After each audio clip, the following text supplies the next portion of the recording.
Shalom everyone, I'm Naila from Alpha Bible College. Thank you for watching my videos. YouTube पर channel है straight from the Bible with Naila के नाम से। Please like and subscribe ज़रूर कीजिएगा।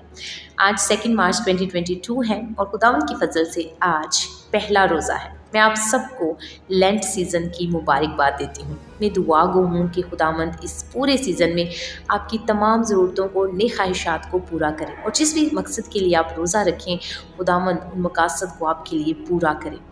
आप अपने रूहानी तरक्की के लिए और जिस्मानी तरक्की के लिए रोज़ा ज़रूर रखें।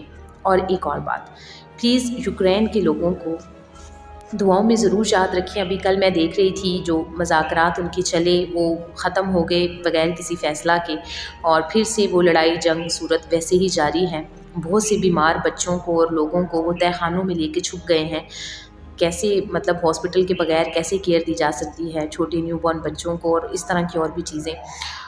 बहुत पेनफुल टाइम है उन पर, और जैसे उनके पास खाने पीने के लिए नहीं है, सर्दी वहाँ बहुत ज़्यादा है, वो अपने जो बैग्स हैं उनके ऊपर बैठते हैं, सोते हैं, रोड्स पे लेटते हैं। It's very painful. So please दुआओं में उनको ज़रूर याद रखें और खुदावंद अपना दहना हाथ बढ़ा कर उनको इस मुसीबत से रिहाई बख्शे। आमीन। तो चलिए जी, हम स्टार्ट करते हैं। रोज़ा है क्या? अगर आप गूगल करें इसकी डेफिनेशन को तो इसका मतलब है refraining from all types of food. Refraining का मतलब होता है परहेज़ करना, तमाम किस्म के खानों से परहेज़ करने को रोज़ा कहते हैं। जबकि मसीही रोज़ा के बारे में बहुत सी मिसअंडरस्टैंडिंग्स पाई जाती हैं। इवन मेरी अपनी 1-2 दफ़ा कोलीग्स ने मुझसे क्वेश्चन किया कि आप लोग गोश्त नहीं खाते हैं, बाकी चीज़ें खा सकते हैं, पानी नहीं पीना होता, बाकी चीज़ें खाई जा सकती हैं, या पानी पीना होता है, बाकी चीज़ें नहीं खानी होती, और तवे पे बनी हुई रोटी नहीं खानी होती, और इस तरह की मिसअंडरस्टैंडिंग्स।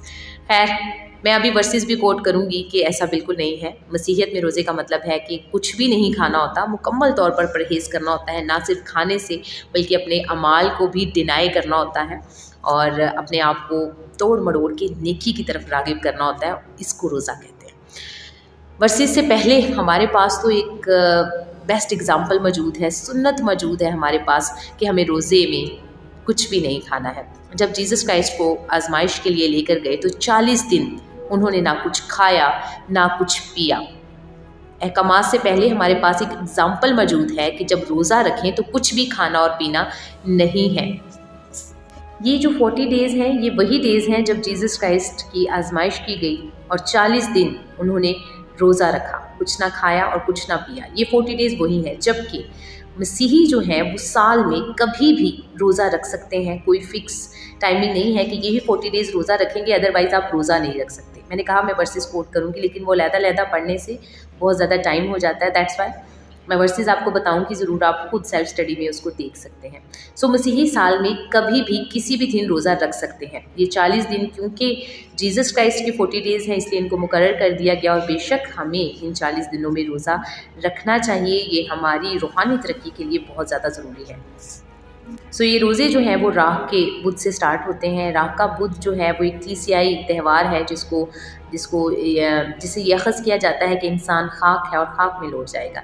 बेशक इंसान खाक है और उसने खाक में लौट जाना है। तो हम किस दौड़ में लगे हुए हैं? एक्चुअली इंसान को रियलाइज़ कराया जाता है कि इस वक्त को यूटिलाइज़ करें। ये जो रोज़े के अयाम है इसमें अपने आप को रूहानी तरक्की दें, अपने आप को, अपने अमाल को खुदा के ताबिया करें, ताकि हम जब खाक में लौट जाएंगे, जब हम इस दुनिया से चले जाएंगे तो आखिरकार हमें एक एटर्नल लाइफ में जाना है। तो उसके लिए हमें अपने आप को तैयार करना चाहिए। तो चलिए पहले मैं आपको वर्सेस कोट कर देती हूँ, क्योंकि इसके बाद मैं जो भी बातें करूँगी वो इन वर्सेस में से होंगी, तो आप नोट कर सकते हैं। उसके बाद आप इसको ज़रूर पढ़िएगा। अहबार चैप्टर 16 वर्स 29 है, जिसमें लिखा है दायमी आइन है कि रोज़ा रखो। लूका चैप्टर 4 वर्स 2-4 है। अमाल 13 वर्स 3-4 है। ज़बूर 69 वर्स 10 है। 35 वर्स 13-14 है। अज़रा चैप्टर 8 है वर्स 23। मत्ती मुक़द्दस मत्ती चैप्टर 6 वर्स 16-18 है। यसाया चैप्टर 58 है वर्स 3-7 है। लूका चैप्टर 18 है वर्स 1-12 है। आस्तर वर्स 16 है, चैप्टर 4 है, और इस तरह फर्दर ऑन वर्सेस हैं। कुछ वर्सेस साथ भी कोट करूँगी। सो इनको ज़रूर पढ़िएगा ताकि रोज़ा के बारे में आपकी जो बहुत सी क्वेश्चंस हैं वो सॉल्व हो सके। मैं शॉर्टकट तौर पर आपको चीज़ें बताने की कोशिश करूँगी ताकि शॉर्ट वीडियो में आपको चीज़ें ज़्यादा एक्सप्लेन कर सकूँ। एक और क्वेश्चन बहुत ज़्यादा राइज होता है कि रोज़े की टाइमिंग कौन सी होती है, कि किस टाइम से किस टाइम तक आपको रोज़ा रखना चाहिए। तो सबसे पहले तो हम सीखेंगे कि शरीयत में क्या अहकाम दिए गए थे कि रोज़ा किस टाइम से किस टाइम तक रखा जाता था। आप देखिएगा अहबार है चैप्टर 23 है, वर्स 26 to 32 है। 32 वर्स में आपको बड़ा क्लियर मिल जाएगा कि एक शाम से अगली शाम तक रोज़ा रखा जाता था, जिसको 8 पहरा रोज़ा कहते हैं।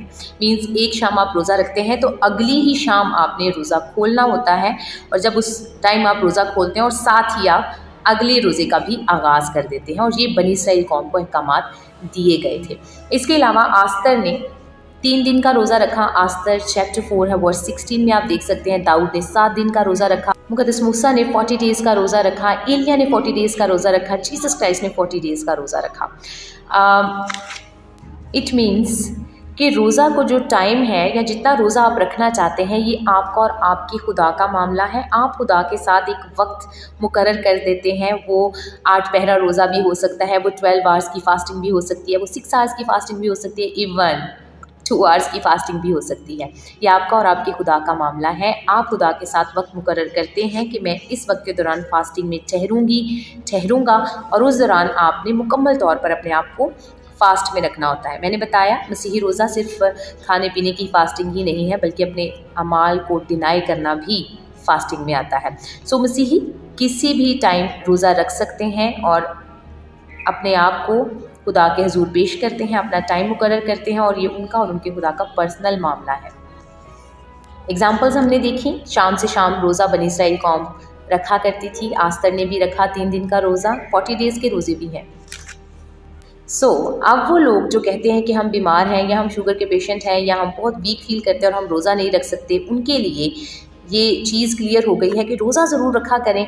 आपने कोई टाइम मुकर्रर करना है तो वो आप खुदा के साथ मुकर्रर कर सकते हैं, लेकिन आप ये नहीं कह सकते कि मैं रोज़ा नहीं रख सकती, दैट्स वाई मैं रोज़ा नहीं रखती।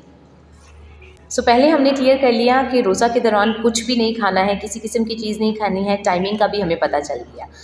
अब रोज़ा के 4 बुनियादी असूल हैं।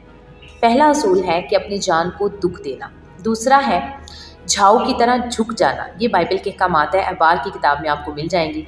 तीसरा है टाट ओढ़ना। चौथा है राख डालना। अब जब नैनवा शहर में मुक़द्दस यूना नबी पहुँचे और उनको बताया गया कि आपके शहर को तबाह कर दिया जाएगा क्योंकि खुदा आपसे नाराज़ है, तो उन्होंने क्या किया? दुआ में और रोज़ा में ठहरे, भूख और प्यास को बियर किया, अपनी जान को दुख दिया। इसके साथ उन्होंने झाऊ की तरह झुकने को कहते हैं कि खाकसारी, हलीमी और आजिज़ी को अपने अंदर लेके आना। झाऊ की तरह झुक जाना। झाऊ एक पौधा होता है जो काना कहते हैं जिसको। काना आपको पता होगा कि काना किसको कहते हैं, पंजाबी लोगों को पता होता है, मैं भी पंजाबी हूँ। तो उसके साथ एक झाऊ का पौधा होता है, तो वो झुका रहता है। तो जितने मर्जी तूफ़ान आए, कुछ भी हो जाए, वो झुका रहता है, वो अकड़ता नहीं है। काना टूट जाता है, बह जाता है, लेकिन वो झाऊ झुका रहता है। हमें झुककर आजिज़ी और हलीमी के साथ रहना है। टाट ओढ़ना, नैनवा के लोगों ने टाट ओढ़े, मीन्स कि वो नीचे बैठ गए टाट ओढ़ के, खुदा के हजूर खाकसार हो गए, हलीम हो गए, झुक गए, अपने आप को नथिंग बना दिया कि मैं कुछ भी नहीं हूँ, I am nothing.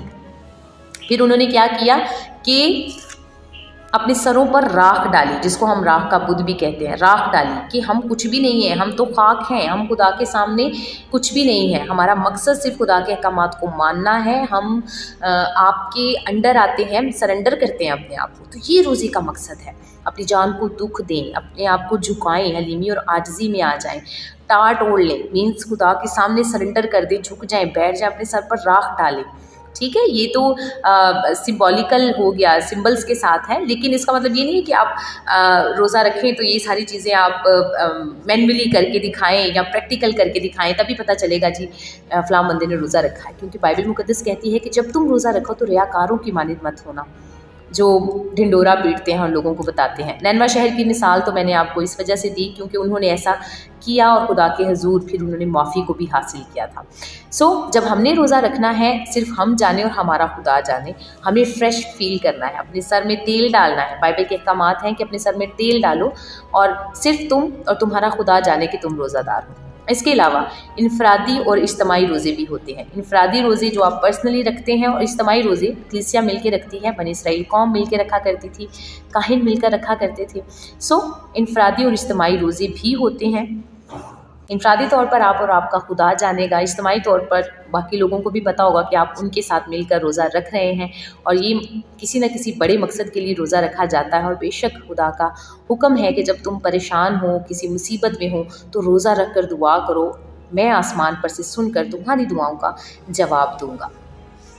So Bible मुक़द्दस में रोज़ा रखने के डिफरेंट मकासद बयान किए गए हैं। मेरे साथ देखिएगा, दानियल चैप्टर 9 है, वर्स 1 to 3 है, यसाया चैप्टर 58 वर्स 1 to 2 है, जिसमें खुदा की मर्ज़ी को, कि खुदा हमारी ज़िंदगी में क्या चाहता है, उसकी मर्ज़ी को जानने के लिए रोज़ा रखा जाता है। आप अपनी ज़िंदगी को किस तरह से स्पेंड करें, या आपकी ज़िंदगी में कौन हो कौन ना हो, या अपनी ज़िंदगी के बारे में, अपनी ज़िंदगी के मकसद के बारे में खुदा की मर्ज़ी को जानने के लिए आप रोज़ा रख सकते हैं। इसके अलावा खुदा की कुर्बत को और उसकी अटेंशन को, तवज्जो को हासिल करने के लिए भी रोज़ा रखा जाता है। जैसा कि मैंने बताया कि नैनवा शहर ने रोज़ा रखा खुदा की अटेंशन को लेने के लिए, ताकि वो अपने गुनाहों का इकरार करें। अपने गुनाहों का इकरार करके उससे माफ़ी हासिल करने के लिए भी रोज़ा रखा जाता है। खुदा की पनाह को हासिल करने के लिए रोज़ा रखा जाता है कि खुदा हमें महफूज रखे। जैसा कि अब हम यूक्रेन के लिए दुआ करेंगे कि खुदा यूक्रेन को, लोगों को, बच्चों को और पूरी हुकूमत को, रशिया को अक्ल व दनाई और समझ दे, और यूक्रेन को अपनी पनाह और हिफाजत में रखे। मुश्किलों में खुदा की मदद को हासिल करने के लिए रोज़ा रखा जाता है।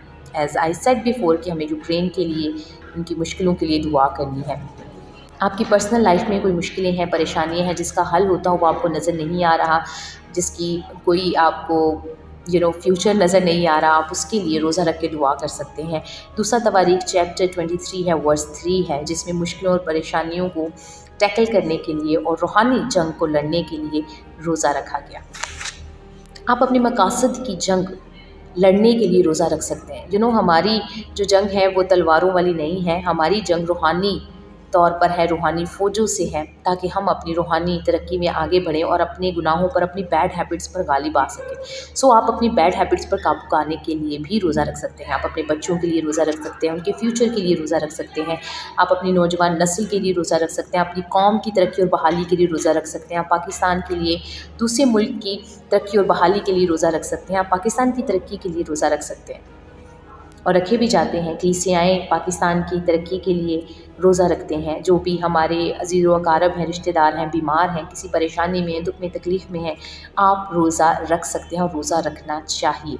सबसे लास्ट पर आप जिस्मानी तरक्की के लिए रोज़ा रखते हैं, क्योंकि बाइबल मुक़द्दस हमें रूहानी तालीम देती है। तो ये बात लास्ट पे आती है कि हम इसलिए रोज़ा रखते हैं क्योंकि इससे हम जिस्मानी तौर पर हेल्दी फील करते हैं। ये वर्स भी आप बाइबल मुक़द्दस में देख सकते हैं। यसाया चैप्टर 58 है, वर्स 8 to 11 है। मीन्स कि हम जिस्मानी तरक्की के लिए भी रोज़ा रखते हैं। सो अपनी जंगों को, अपनी मुश्किलों को, अपनी परेशानियों को, हर तरह की चीज़ें जिनको फेस करने के आप काबिल नहीं हैं, जिनको टैकल करने के आप काबिल नहीं हैं, उन सब को दुआ और रोज़ा से जीता जा सकता है। वो तमाम ज़रूरतें, वो तमाम चीज़ें जो आपके मैसर नहीं हैं, वो सब चीज़ें आपको मैसर हो सकती हैं दुआओं से और रोज़े से। सो रोज़ा रखना बहुत ज़्यादा खूबसूरत बात है, और आपको इस सीज़न से, लेंथ सीज़न से ज़रूर फ़ायदा उठाना चाहिए। अपने लिए फ़ायदा उठाएं, दूसरों के लिए तरक्की का बायस बने, दूसरी कौमों के लिए तरक्की का बायस बने, दूसरे लोगों के लिए तरक्की का बायस बने, और सबसे बढ़कर ये कि हर कोई मसीह के नाम को पहचाने, उसको जान सके, और खुदा का कलाम दुनिया के कोने कोने तक पहुँचे, ताकि किसी की हलाकत ना हो, बल्कि हर एक की तौबा तक नौबत पहुँचे। अपने गुनाहों का इकरार करें खुदा के सामने, और आगे को कोशिश करें कि आप वो गुनाह ना करें, सिर्फ रोज़े के दौरान ही नहीं, बल्कि बाइबल कहती है मुबारक है वो शख्स जो बातों बातों में भी ख़ता ना करे। हमें खुदा तौफीक बख्शे कि हम यहाँ तक अपने आप को लेकर जा सकें कि हम बातों बातों में भी ख़ता ना किया करें।